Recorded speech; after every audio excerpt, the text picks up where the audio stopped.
अध्याय 46 करुणामय राजा। घुमावदार पहाड़ियों और उपजाऊ घाटियों के बीच बसे एक राज्य में राजा धर्म नामक एक बुद्धिमान और दयालु राजा ने शासन किया। उनका शासन न केवल समृद्धि और सुरक्षा से चिह्नित था, बल्कि अपनी प्रजा के प्रति सहानुभूति और देखभाल की गहरी भावना से भी चिह्नित था। राजा धर्म की करुणा महल की दीवारों से परे फैली हुई थी। वह अक्सर अपने राज्य के गांवों और कस्बों में जाते थे, अपने लोगों की चिंताओं और कठिनाइयों को सुनते थे।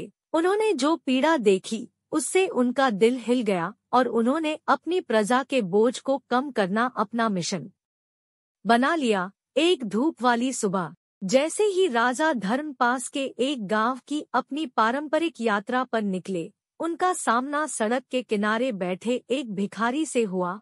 भिखारी के कपड़े फटे हुए थे और उसके चेहरे पर गरीबी और कठिनाई से भरे जीवन की थकान थी।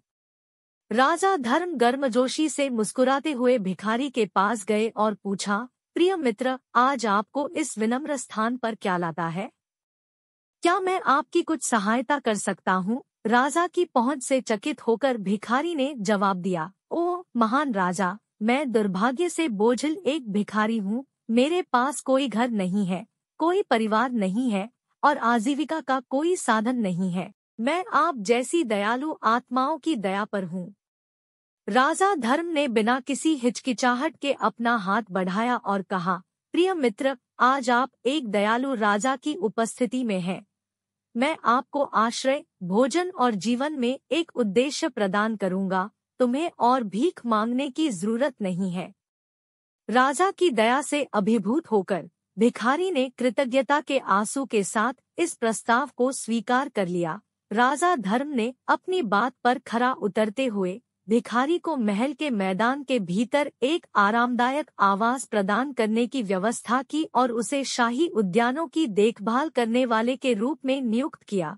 अपनी नई भूमिका में अर्जुन नामक भिखारी ने समर्पण और देखभाल के साथ हरे भरे बगीचों की देखभाल की। वह महल की सुंदरता, राज्य की प्रचुरता और सबसे महत्वपूर्ण राजा धर्म की उदारता पर आश्चर्यचकित था। महीने वर्षों में बदल गए और अर्जुन के जीवन में गहरा परिवर्तन आया।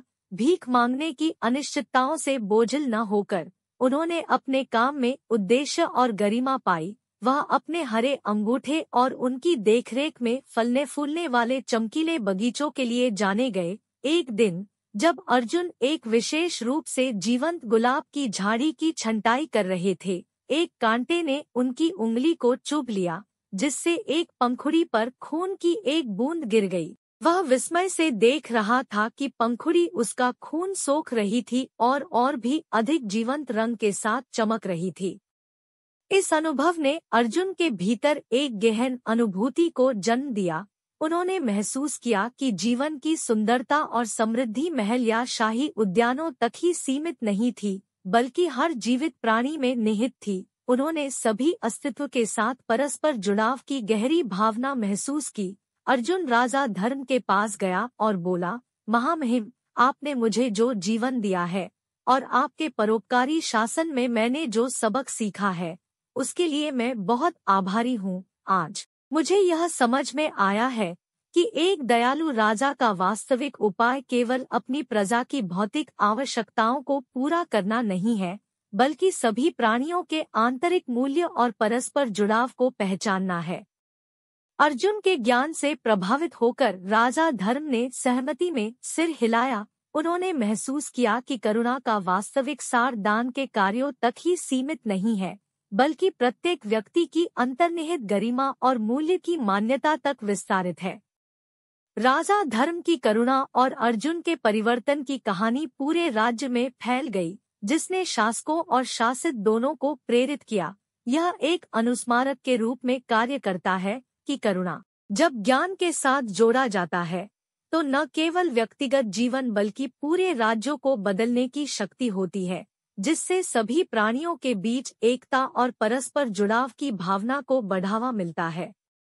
कहानी का नैतिकहद कंपासनेट किंग हमें सिखाता है कि सच्ची करुणा भौतिक सहायता से परे सभी प्राणियों के आंतरिक मूल्य और परस्पर जुड़ाव को पहचानने तक फैली हुई है।